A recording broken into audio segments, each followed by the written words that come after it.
Bab 3051. Benarkah demikian? Wanita itu berkata lirih, kalau kau dari negeri dongengku, bisa dibilang kau pecundang. Tetapi bagaimana mungkin seorang kultivator yang naik dari bawah dengan mengandalkan kekuatannya sendiri bisa begitu buruk? Petik 2. Kakak senior, tidak ada yang perlu diragukan lagi, itu sepenuhnya benar. Hua Bingyu berkata, aku sudah menguji orang itu 2 kali dengan cermin psikis, tidak mungkin ada kesalahan. Dalam perjalanan pulang, aku menyampaikan metode transformasi energi sejati kepada mereka berdua. Feng Ziwu memang tubuh roh pedang bintang 8, dan kecepatan transformasi energi abadi sangat cepat. Namun Ye Bufan bahkan tidak berhasil menyelesaikan satu hal pun, dia jelas pecundang. Petik 2. Oh, wanita itu berkata, oh, dengan lembut dan tidak mengatakan apapun lagi kali ini. Hua Bingyu melanjutkan, secara umum, kemungkinan 2 kultivator naik bersama sangat kecil. Kalaupun ada, mereka adalah orang asing atau mereka sedang bersekongkol satu sama lain. Namun kali ini kecelakaan itu terjadi lagi, dan hubungan keduanya sangat baik. Dia kemudian menceritakan permintaan Feng Ziwu, saya tidak punya pilihan lain. Demi tubuh roh pedang bintang 8, saya akhirnya membawa mereka berdua kembali. Wanita itu mengangguk. Bagus sekali. Tidak apa-apa membuang beberapa tempat demi seorang jenius. Kakak senior, Feng Ziwu benar-benar berbakat, kan? Dia memiliki bakat bintang 8 dan tubuh roh pedang, yang cocok untuk sekte pedang Liu Guang milikku. Mengapa kamu tidak menerimanya sebagai murid pribadimu saja? Itu tidak akan berhasil. Wanita itu menggelengkan kepalanya. Semuanya harus dilakukan sesuai aturan. Aku sudah mengumumkan kepada seluruh sekte bahwa kita akan memilih murid pribadi dalam sebulan. Biarkan dia berpartisipasi. Oh, Hua Bingyu agak terkejut. Awalnya dia mengira bahwa kakak perempuannya akan membuat pengecualian karena tubuh roh pedang bintang 8-nya, tetapi sekarang tampaknya dia terlalu banyak berpikir. Kakak senior, ketika aku datang ke sini tadi, Feng Ziwu sekali lagi meminta untuk berlatih dengan Ye Bufan. Sebenarnya, maksudnya sangat jelas. Dia hanya takut pihak lain terlalu buruk dan tidak bisa mendapatkan sumber daya pelatihan sekte. Apakah menurut Anda kita harus menyetujui atau menolak permintaan ini? Petik 2. Wanita itu terkikik, semanis suara burung oriole kuning. Permintaan yang sangat menarik, tidak ada alasan bagi kami untuk menolaknya. Mendengar bahwa kakak perempuannya tidak keberatan, Hua Bingyu diam-diam menghela napas lega. Jauh di lubuk hatinya, dia masih ingin membantu pasangan muda itu. Lalu ke puncak manakah aku harus menempatkan mereka? Sekte pedang Liu Guang terbagi menjadi 9 puncak dan 4 aula. Dari puncak pertama hingga puncak ke-9, semuanya bertanggung jawab untuk melatih para pengikut sekte. Wanita itu melambaikan tangannya dengan santai, jangan tanya saya tentang hal-hal sepele seperti itu. Putuskan saja sendiri. Baiklah, saya akan mengatur agar mereka turun sekarang. Setelah Hua Bingyu selesai berbicara, dia berbalik dan meninggalkan ruangan. Wanita itu terdiam sejenak, lalu tertawa kecil lagi. Kali ini, aku membayar harga yang mahal untuk mengungkap rahasia dan memata-matai masa depan sekte tersebut. Apakah roh pedang dengan bakat bintang 8 benar-benar orang yang dapat memimpin sekte keluar dari krisis? Walaupun sudah sangat bagus, tapi masih terasa ada sedikit yang kurang.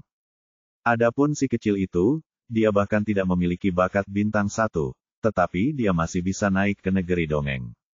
Cukup menarik.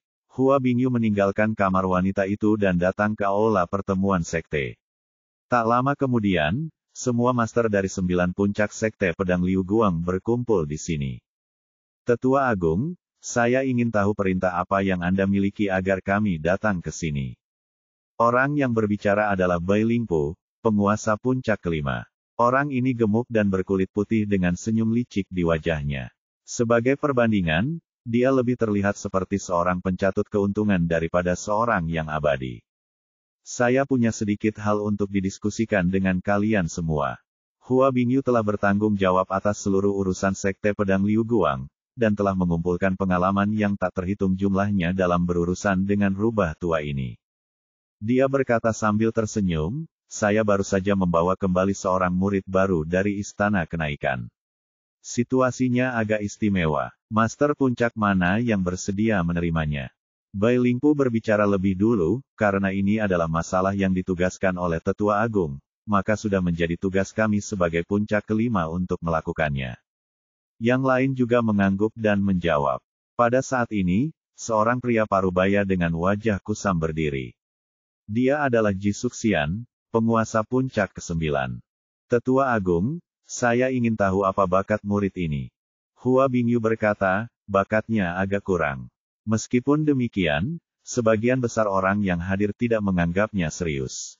Mereka beranggapan bahwa murid-murid yang dibawa kembali oleh Tetua Agung jauh lebih kuat daripada orang biasa, meski bakat mereka sedikit lebih buruk. Ji Suxian bertanya lagi, berapa banyak bintang berbakat? Tidak, Hua Bingyu tahu karakter Ji Suxian dan pasti akan menanyakan detailnya. Dia melanjutkan, ketika murid ini naik, tidak ada satu bintang pun di cermin harta karun Suantian yang menyala. Apa? Bagaimana mungkin ada orang seperti itu? Bahkan tidak ada satu bintang pun. Bakat macam apa ini? Apakah ada orang yang lebih tidak berguna dari ini? Ya Tuhan, Tetua Agung tidak bercanda, kan?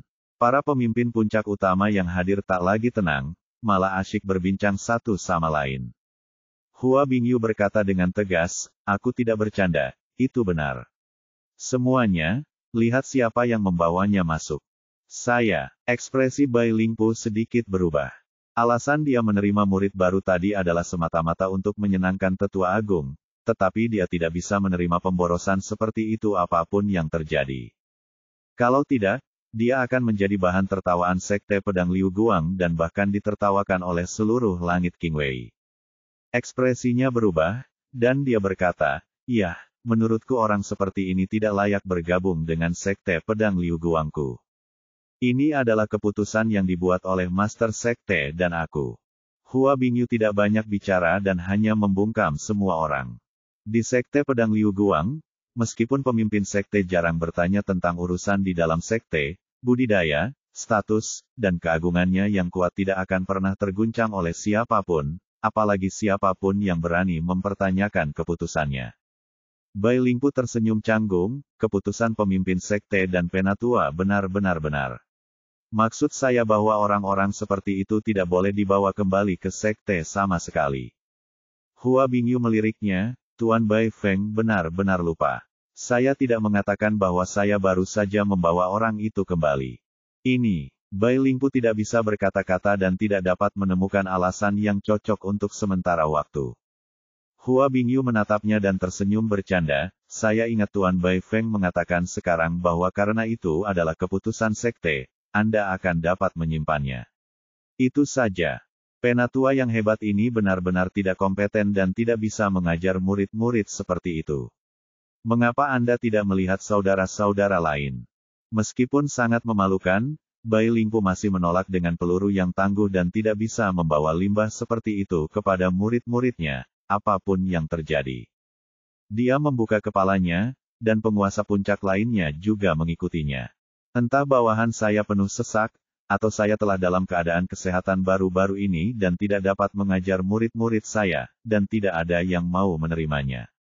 Hua Bingyu mengharapkan reaksi semua orang dan berkata lagi, saya juga tahu bahwa masalah ini agak sulit, tetapi Sekte akan membuat beberapa kompensasi. Semua 9 orang yang hadir diam, jelas tidak tergerak oleh kompensasi. Karena dia sedikit malu, pemimpin puncak ketiga, Fang Kui, berdiri. Penatua yang hebat, sebenarnya mudah untuk mengatur murid ini. Lihat saja murid mana dari puncaknya kurang terbagi. Setelah dia mengatakan ini, mata orang lain menyala. Ya, itu benar. Para murid di bab ke-9 terlalu sedikit, jadi kita harus menambahkan beberapa. Saudara Junior Ji memiliki tingkat budidaya dan pengajaran yang baik, jadi sangat tepat untuk menerima murid ini. Untuk sesaat, semua orang berbicara satu demi satu dan mendorong kentang panas ini ke Ji Suxian dari puncak ke-9. Bab 3052, saya tidak bisa mengungkapkan penderitaan saya. Hua Bingyu melirik Ji Suxian dan bertanya, bagaimana menurutmu, Tuan Ji Feng? Ji Suxian masih memiliki ekspresi serius, seolah-olah dia tidak mendengar apapun yang dikatakan orang lain. Jika sekte itu punya alasan untuk menerimanya, maka aku akan menerimanya. Tuan Jifeng memang murah hati. Hua Bingyu tersenyum main-main, lalu menatap 8 master puncak yang tersisa. Apakah ada yang punya komentar lainnya? Tidak masalah, saya pikir ini hasil terbaik. Bai Lingpu dan Ji Suxian selalu berselisih satu sama lain, tetapi sekarang mereka bangkit lagi. Menurutku, akan lebih tepat jika puncak ke-9 menerima murid ini, karena dia selalu menempati peringkat terakhir dalam kompetisi sebelumnya. Meskipun kualifikasi murid ini agak rendah, hal itu tidak akan mempengaruhi peringkat mereka. Petik 2. Setelah berkata demikian, ia tertawa terbahak-bahak lagi, dengan ejekan dan rasa sombong tergambar jelas di wajahnya. Ekspresi Ji Suxian menjadi lebih suram, tetapi dia tidak mengatakan apa-apa. Meskipun yang lain tidak menyatakan sarkasme, mereka semua menyatakan persetujuannya. Hua Bingyu berkata lagi, kalau begitu, kita sepakati saja. Jangan menarik kembali kata-katamu.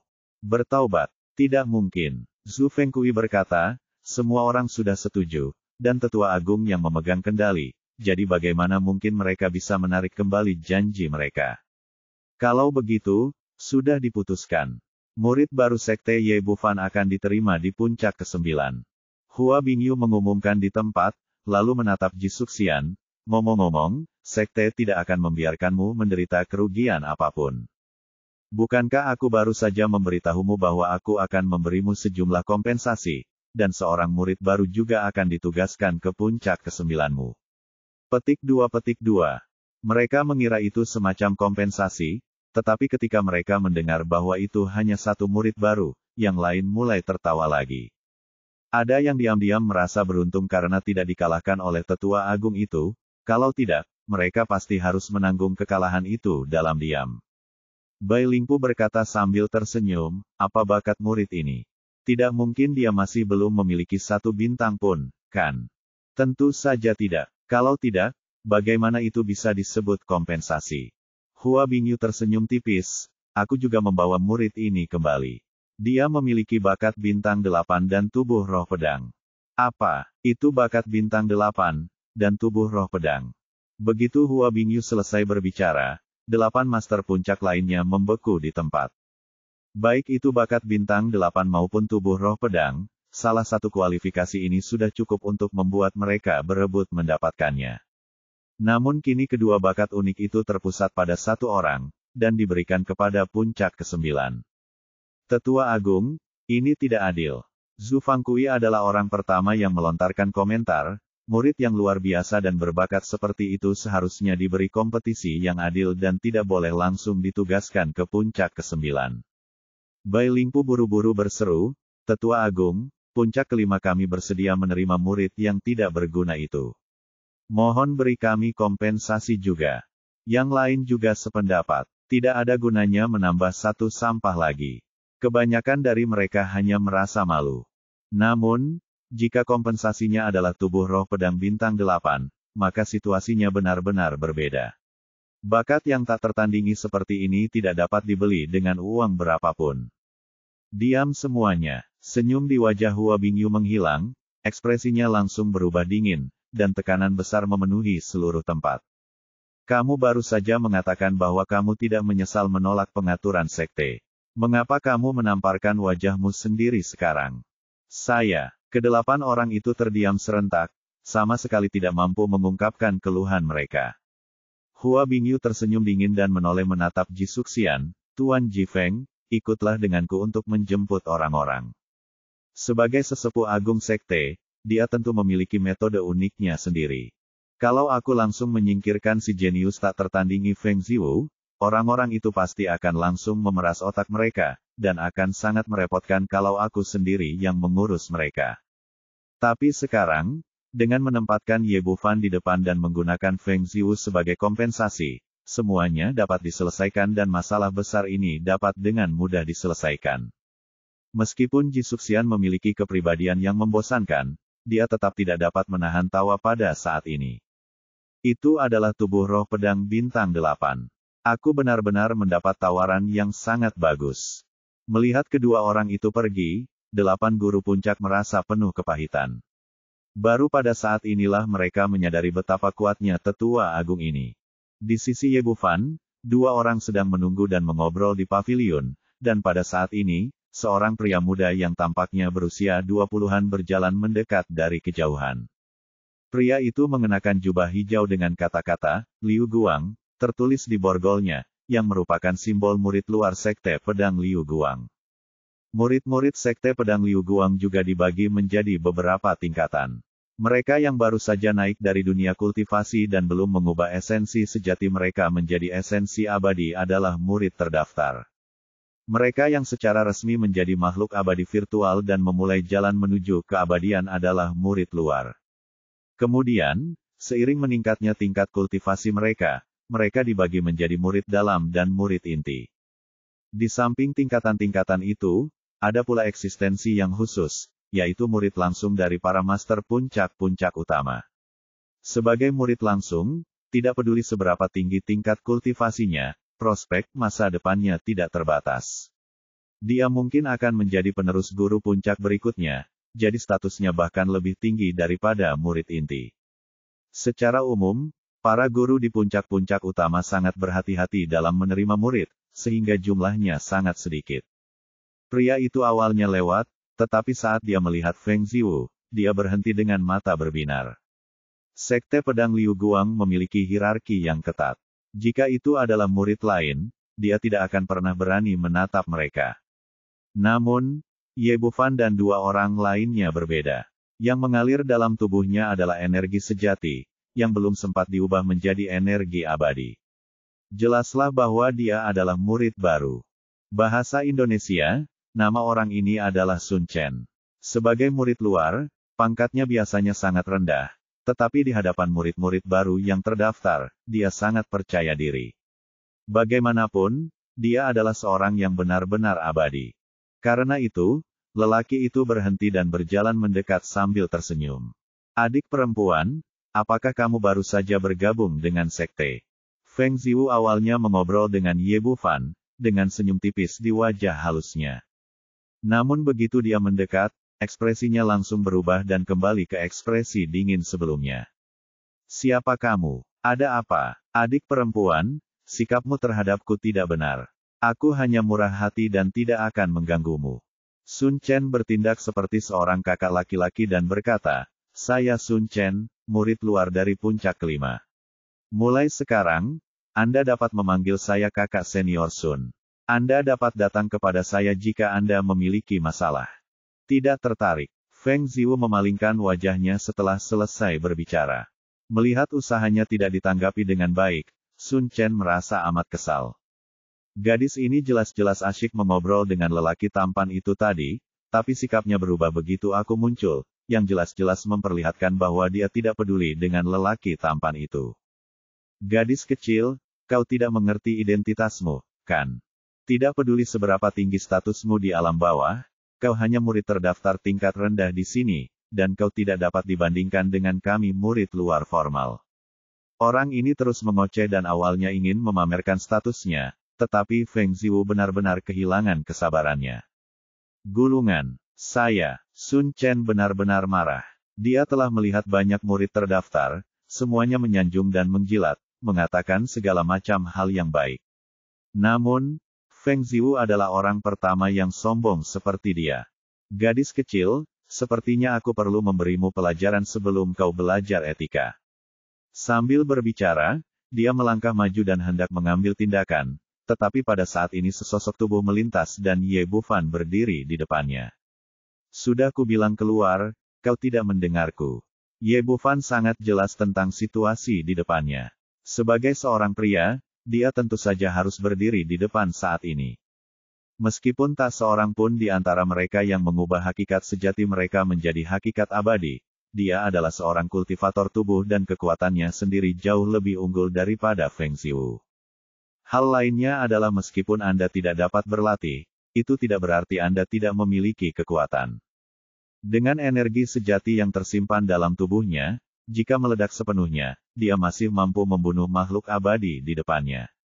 Secara lebih gamblang, sekarang ini seperti telepon genggam tanpa kabel pengisi daya. Tidak dapat diisi daya lagi, tetapi daya baterainya sudah penuh. Kamu hanya seorang murid terdaftar, dan kamu berani bersikap sombong di hadapanku. Sun Chen hampir gila karena marah. Ini adalah pertama kalinya dia melihat murid terdaftar yang begitu sombong, dan ada dua dari mereka yang muncul sekaligus. Dalam kemarahannya, dia tidak menunjukkan sopan santun dan mengangkat tangannya untuk menamparnya. Energi sejati dalam tubuh Ye Bufan mengalir, dan dia hendak memberikan serangan kekuatan penuh pada lawan, tetapi pada saat ini dua sosok muncul di hadapannya, dan yang memimpin mereka adalah Hua Bingyu.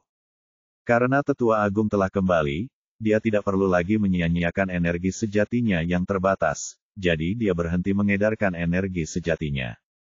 Ternyata dia hanyalah sampah dari alam baka. Sun Chen menunjukkan senyum mengejek. Menurutnya, pihak lain benar-benar takut dengan auranya dan tidak memiliki kemampuan untuk melawan sama sekali. Tepat saat dia hendak memberi pelajaran pada pihak lain, dia tiba-tiba mendengar suara dengusan dingin di telinganya. Suaranya tidak keras, tetapi bagaikan guntur yang menggelegar dalam benaknya, dan energi abadi yang baru saja terkondensasi langsung menghilang. Ini, Sun Chen sangat ketakutan hingga wajahnya menjadi pucat. Dia berbalik dan melihat tetua agung Hua Bingyu dan penguasa puncak ke-9, Ji Suxian, berdiri di belakangnya. Penatua agung dan agung. Pada saat ini, suaranya benar-benar bergetar, dan dia dapat dengan jelas mendengar bunyi giginya yang beradu. Tetua agung sekte itu statusnya jauh lebih rendah darinya, dan mereka jarang bertemu di hari kerja. Dia tidak menyangka akan bertemu dengannya hari ini. Hua Bingyu berkata dengan suara dingin, siapa yang memberimu keberanian untuk menggertak teman-teman seperjuanganmu di sini? Aku. Sun Chen bersenandung dan mengerang cukup lama, tetapi tidak dapat mengucapkan kalimat lengkap. Sebenarnya, baik di dunia peri maupun dunia kultivasi, kekuatan dihormati. Merupakan hal yang umum bagi murid luar untuk menindas murid terdaftar. Itu bukan masalah besar. Intinya adalah dia ditangkap oleh tetua agung. Hua Bingyu terlalu malas untuk memberi perhatian pada murid yang sangat rendah ini, dan bertanya dengan suara dingin, di mana para murid balai penegakan hukum. Suaranya tidak terdengar keras, tetapi dengan bantuan kultivasinya yang kuat, suaranya langsung menyebar ke area seluas puluhan mil. Sekte Pedang Liu Guang memiliki peraturan dan ketentuan yang ketat, dan harus ada murid dari Balai Penegakan Hukum dalam jarak tertentu. Hampir segera setelah dia selesai berbicara, seorang murid yang mengenakan seragam Balai Penegakan Hukum berlari menghampiri dengan tergesa-gesa.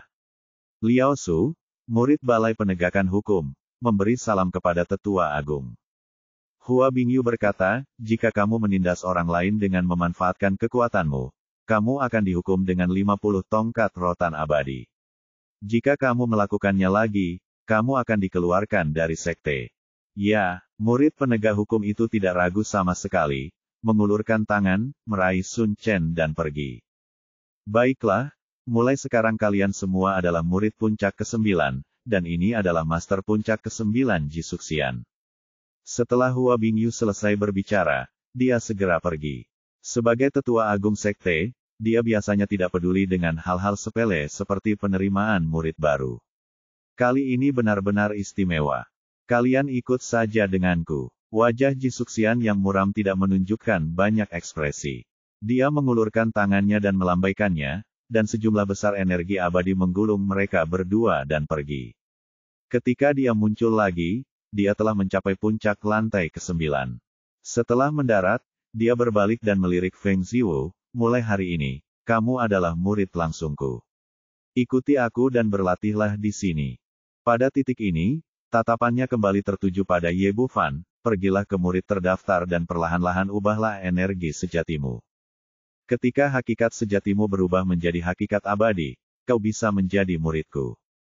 Jika tidak ada kemajuan setelah 10 tahun, laporkan ke Departemen Layanan Kasar. Petik 2.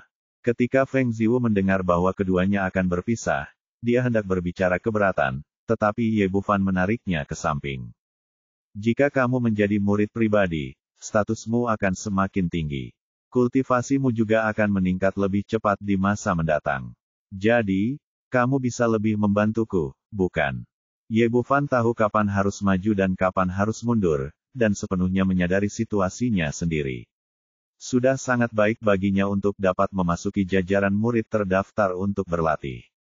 Jika bukan karena Feng Ziwu, dia mungkin tidak akan dapat mencapai ambang ini. Cara terbaik baginya saat ini adalah berlatih sendiri di dekatnya. Tidak akan ada manfaatnya jika dia bersikeras tetap di sisinya, dan itu hanya akan menunda Feng Ziwu. Baiklah, aku akan pergi menemuimu. Feng Ziwu mengangguk dan akhirnya setuju. Dia juga seorang wanita yang sangat cerdas, dan tahu bahwa hanya jika dia menjadi lebih kuat dia dapat memberikan bantuan yang lebih baik kepada orang lain. Ekspresi Ji Suxian masih datar, tetapi ada secercah tanda persetujuan di matanya. Dia mengangkat tangannya dan melambaikannya, lalu 2 lembar batu giok terbang di depan Ye Bufan. Pertama, biasakan dirimu dengan aturan sekte, lalu berlatihlah perlahan. Terima kasih, Master Puncak. Ye Bufan mengulurkan tangan dan meraih 2 kepingan giok di tangannya. Kacang kecil, Ji Suxian melambaikan tangannya, dan seorang pria muda berpakaian pelayan datang. Bawa dia ke murid-murid yang terdaftar untuk berlatih. Ya, pelayan bernama Xiao Douzi setuju dan membuat gerakan mengundang. Silakan ikuti saya, Tuan. Dia memimpin jalan di depan dan membawa Ye Bufan menuruni gunung. Ye Bufan melihat puncak ke-9 saat berjalan. Selain itu, semangat peri di sekitarnya kaya. Sepanjang jalan, saya melihat gua-gua yang tak terhitung jumlahnya, yang seharusnya menjadi tempat bagi para murid di sekte untuk berlatih. Hanya saja ada banyak batasan. Puncak ke-9 terlalu besar. Master muda, ini tempat tinggalmu. Xiao Douzi mengangkat jarinya dan ada deretan halaman kecil di kaki gunung, yang benar-benar termasuk dalam kategori puncak ke-9. Ini secara khusus disiapkan untuk murid-murid terdaftar. Xiao Douzi membawanya ke salah satu yard. Ngomong-ngomong, daerah di kaki gunung sangat luas, dan yang paling kurang di sini adalah tanah. Master muda, kamu beristirahat terlebih dahulu. Hubungi aku jika kamu punya pertanyaan. Sebagai pengkhianat di sekte budidaya, dia tahu betul ketika dia harus melakukan apa yang harus dia lakukan dan tidak akan pernah lebih sering mengganggunya. Setelah menetap, Xiao Douzi berbalik dan pergi. Ye Bufan berbalik dan memasuki ruangan. Dia duduk bersila di atas bantal, mengeluarkan 2 slip batu giok dan melihat dengan hati-hati. Bab 3055, Mengejutkan Sekte. Kau benar, seorang pecundang dari dunia bawah berani tidak menghormati saudaraku. Kita, saudara-saudara, harus membalas dendam ini. Sun Yao juga sama-sama pembunuh. Di mata para dewa yang lahir dan dibesarkan di dunia abadi, semua murid yang naik dari dunia bawah adalah rendahan. Tidak apa-apa jika pihak lain memiliki bakat yang luar biasa, tetapi kuncinya adalah dia adalah orang yang sia-sia tanpa bakat sedikitpun. Sekte tidak akan peduli dengan orang seperti itu bahkan jika mereka membunuhnya. Sun Chen berkata, setelah aku pulih dari cederaku, aku sendiri yang akan membalas dendam padanya dan memberitahu orang itu akibat telah menyinggung perasaanku. Bisa, Sun Yao berkata, istirahatlah dan pulihkan dirimu. Aku akan mencari tahu situasinya dan mengambil tindakan setelah kamu pulih. Ye Bufan tidak tahu semua ini. Dia mencoba lagi dan lagi di ruang pelatihannya sendiri, tetapi gagal lagi dan lagi. 3 hari penuh telah berlalu, tetapi teknik transformasi masih belum mampu mengguncang esensi kekacauan primordial yang kuat, bahkan tidak ada sedikit pun jejak energi roh abadi yang berubah. 3 hari hanyalah sekejap mata bagi seseorang yang abadi dan tidak ada apa-apanya. Tetapi pada saat ini, sebuah peristiwa besar terjadi di Sekte Pedang Liu Guang, yang menyebabkan sensasi di seluruh sekte. Itulah Feng Ziwu, murid baru Ji Suxian dari puncak ke-9. Hanya butuh 3 hari baginya untuk mengubah esensi sejatinya menjadi esensi abadi. Kecepatan ini tidak hanya menghancurkan murid-murid yang setingkat dengannya, tetapi juga secara langsung memecahkan rekor seluruh Sekte Pedang Liu Guang. Murid yang paling menonjol sebelumnya adalah Qitian. Sebagai sebuah sekte di dunia peri, pengikutnya secara umum terdiri dari 2 bagian, satu adalah para pembudidaya yang naik dari dunia bawah, dan yang lainnya datang langsung dari dunia peri. Dunia peri begitu luas sehingga mustahil bagi mereka semua untuk menjadi abadi. Orang-orang biasa masih menjadi mayoritas, dan hanya sejumlah kecil orang berbakat yang dapat mencapai keabadian. Begitu orang-orang ini memulai jalur kultivasi keabadian, mereka dapat langsung menyerap energi spiritual keabadian tanpa harus mengubah hakikat sejati mereka menjadi hakikat keabadian. Namun meski begitu, pencapaian Feng Ziwu mengejutkan semua orang, karena kecepatan ini bukan sekadar masalah mengubah esensi sejati menjadi esensi abadi, tetapi juga mewakili bakat seseorang dalam berkultivasi. Sebelumnya, beberapa orang tidak terlalu peduli dengan bakat bintang 8 dan tubuh roh pedang, tetapi sekarang kecepatan ini telah sepenuhnya membalikkan kognisi mereka. Di puncak pertama, ketika Master Puncak Qin Chu menerima berita itu, dia menggelengkan kepala dan mendesah, menyesali karena telah kehilangan kesempatan besar untuk memilih seorang murid. Di puncak ketiga, Zhu Fangkui menghentakkan kakinya dan memukul dadanya, menyesali perbuatannya yang telah lalu. Di puncak kelima, Bai Lingpo mulai mengutuk. Sialan, aku tidak tahu dari mana datangnya omong kosong itu. Kalau saja dia tidak datang untuk mengacaukan segalanya, aku akan menerima tubuh roh pedang sebagai muridku apapun yang terjadi. Ye Bufan terperangkap dalam baku tembak satu demi satu tanpa menyadarinya, dan beberapa master puncak melampiaskan amarah mereka padanya. Di puncak ke-9, meskipun Ji Suxian memiliki kepribadian yang membosankan, dia masih tersenyum secerah bunga saat ini. Puncak ke-9 selalu menjadi yang terlemah di antara sekte-sekte lainnya. Dalam setiap kompetisi, ia ditekan oleh 8 puncak lainnya dan bahkan tidak dapat mengangkat kepalanya. Namun sekarang berbeda. Dengan tubuh roh pedang dengan bakat bintang 8, kebangkitannya hanya masalah waktu. Bahkan Tetua Agung Hua Bingyu pun tersenyum lebar saat mendengar berita itu. Ini adalah berita yang menggembirakan bagi seluruh sekte. Ketika Sun Yao menerima berita itu, dia terkejut. Dia sekarang yakin bahwa wanita ini bukanlah seseorang yang dapat disakiti oleh saudara-saudaranya. Terutama ketika dia mengetahui bahwa si pecundang mampu bergabung dengan sekte pedang Liu Guang sepenuhnya karena Feng Ziwu, ekspresinya tiba-tiba berubah. Dalam 3 hari, Sun Chen hampir pulih dari luka-lukanya. Dia telah mengatakan sebelumnya bahwa dia akan membalas dendam pada Ye Bufan malam ini. Saat itu, dia tidak terlalu peduli. Dia pikir saudaranya bisa melakukan apa saja untuk menghadapi seorang kultivator yang naik dari alam bawah. Seorang pria tidak berguna yang bahkan tidak memiliki level bintang 1. Namun kini situasinya telah berubah. Di belakangnya berdiri seorang jenius yang telah menggemparkan seluruh sekte. Ini bukanlah seseorang yang dapat mereka provokasi dengan mudah. Memikirkan hal ini, dia bergegas menuju kediaman Sun Chen, berharap dapat menghentikannya tepat waktu. Tetapi ketika dia mendorong pintu hingga terbuka, tempat tidurnya kosong dan tidak ada seorang pun di depan atau belakang kamar. Oh tidak, apakah ini sungguh akan terjadi? Sun Yao berseru dalam hati bahwa ada sesuatu yang salah dan tergesa-gesa berlari ke arah para murid yang terdaftar. Dia tidak khawatir dengan keselamatan Ye Bufan atau Sun Chen, tetapi khawatir dengan pengejaran Feng Ziwu jika terjadi masalah. Bagaimanapun, dia sekarang adalah harta karun seluruh sekte.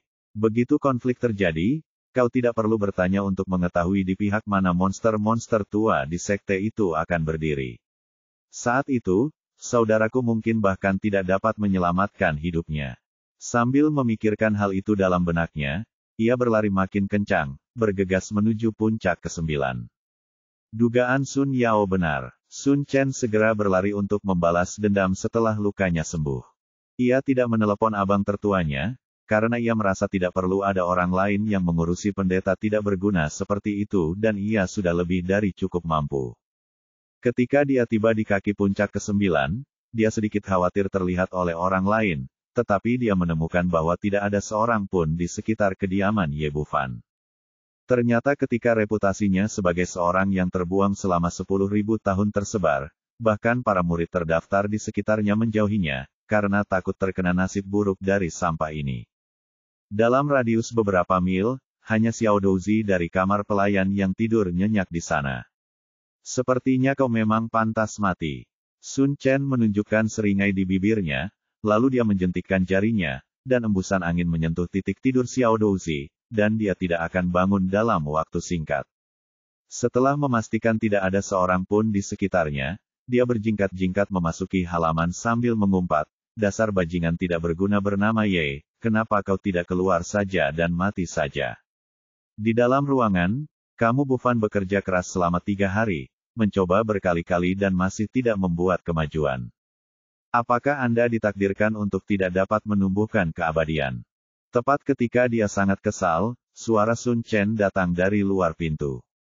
Sialan, itu benar-benar hantu. Ye Bufan segera mendengar siapa pemilik suara itu, dan bangkit dan pergi keluar pintu. Tampaknya kesehatanmu baik. Akankah staf Fin 50 Immortal begitu cepat? Kamu sampah, kualifikasi apa yang harus kamu katakan padaku? Memikirkan rasa sakitnya 3 hari ini, Sun Chen mengertakkan giginya, jika bukan karena Anda, bagaimana saya bisa dihukum oleh penatua besar? Apakah kamu sebodoh itu? Kamu Bufan meliriknya dengan mengejek, belumkah kamu mengerti? Jika aku belum mengambil tindakan, kamu akan ditampar sampai mati oleh penatua yang hebat. Saya penyelamat Anda, dan saya harus berlutut dan berkata untuk berterima kasih. Petik 2. Dia juga tahu betul bentuk hari itu. Anda, apa yang kamu katakan adalah kebenaran, tetapi itu membangkitkan kebencian tanpa akhir di hati Sun Chen. Hanya karena Anda sia-sia yang tidak memiliki bakat bintang tunggal, kualifikasi apa yang Anda harus membuat saya berlutut? Kualifikasi apa yang Anda miliki untuk menjadi tempat hidup saya? Sun Chen memiliki wajah ganas, pergi mati, aku akan mengirimmu ke barat hari ini. Setelah mengatakan itu, dia tidak sopan, dan mengangkat tangannya dan menamparkan wajahmu. Dia sengit dan tanpa ampun, jelas mencoba membunuh pesta lain dengan satu pukulan.